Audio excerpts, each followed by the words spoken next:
किया जब से देख। তো বন্ধুরা, এই ধরনের ভিডিও বানানোর জন্য আপনাদের সর্বপ্রথম আপনাদের মোবাইলে থাকা ইনশট অ্যাপটি ওপেন করে নিতে হবে। তো আমি ইনশট অ্যাপটি ওপেন করে নিলাম এবং এখান থেকে এই যে ভিডিও অপশনটাতে আছে, সেই ভিডিও অপশনটাতে ক্লিক করতে হবে। ভিডিও অপশনটাতে ক্লিক করার পর এখান থেকে আপনারা ওই ভিডিওটাকে সিলেক্ট করে নেবেন যে ভিডিওটার ব্যাকগ্রাউন্ড আপনারা ব্লার করতে চান। তো আমি এখান থেকে এই ভিডিওটাকে সিলেক্ট করে নিলাম। এখন রাইট চিহ্নতে ক্লিক করে দেব।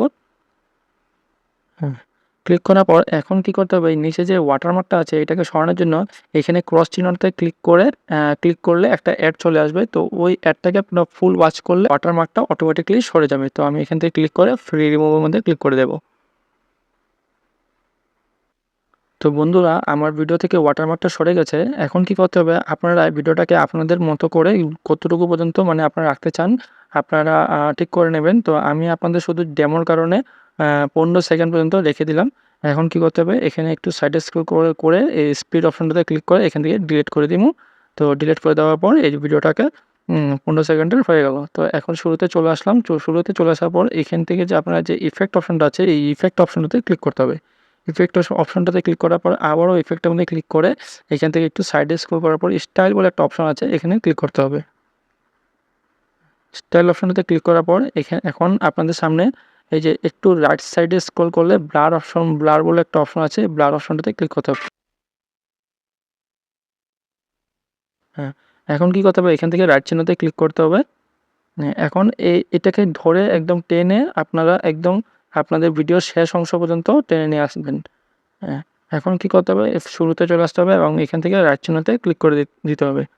রাইট চিহ্নতে ক্লিক করার পর এখন যেটা করতে হবে, এই যে এখানে পিপ অপশনটা আছে এখানে ক্লিক করতে হবে এবং এখান থেকে ক্লিক করে আবার এখান থেকে ওই ভিডিওটাকে সিলেক্ট করে নিতে হবে যে ভিডিওটা দিয়ে আপনারা বাড়াতে চান।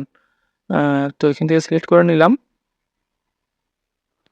এখন কি করতে হবে, এই যে ফিট স্ক্রিনটার মধ্যে ক্লিক করে ভিডিওটা পুরো ফিট স্ক্রিন করে নিতে হবে।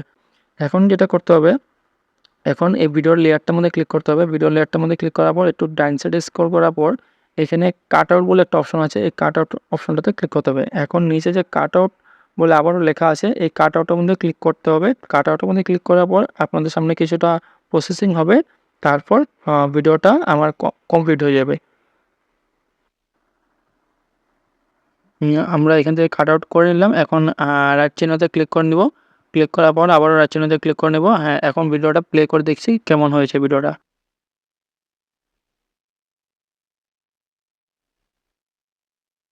ফিল্টার যে আছে ফিল্টারে ক্লিক করে এখান থেকে অ্যাডজাস্টের মধ্যে ক্লিক করে আপনারা এখান থেকে একটু ব্রাইটনেসটা একটু কন্ট্রাস্টটা একটু বাড়িয়ে কমিয়ে নেবেন। আপনারা আপনাদের মতো করে নেবেন। তো আমিও এরকম করে নিচ্ছি, ব্যাস।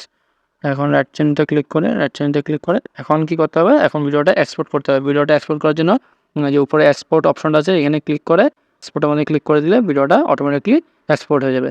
তো আশা করি বন্ধুরা ভিডিওটা ভালো লেগেছে আপনাদের। যদি আপনাদের ভিডিওটা ভালো লেগে থাকে তাহলে আপনারা ভিডিওটাকে লাইক করে দেবেন এবং আমার চ্যানেলটাকে সাবস্ক্রাইব করে দেবেন। তাহলে চলুন বন্ধুরা, দেখা হচ্ছে নেক্সট ভিডিওতে।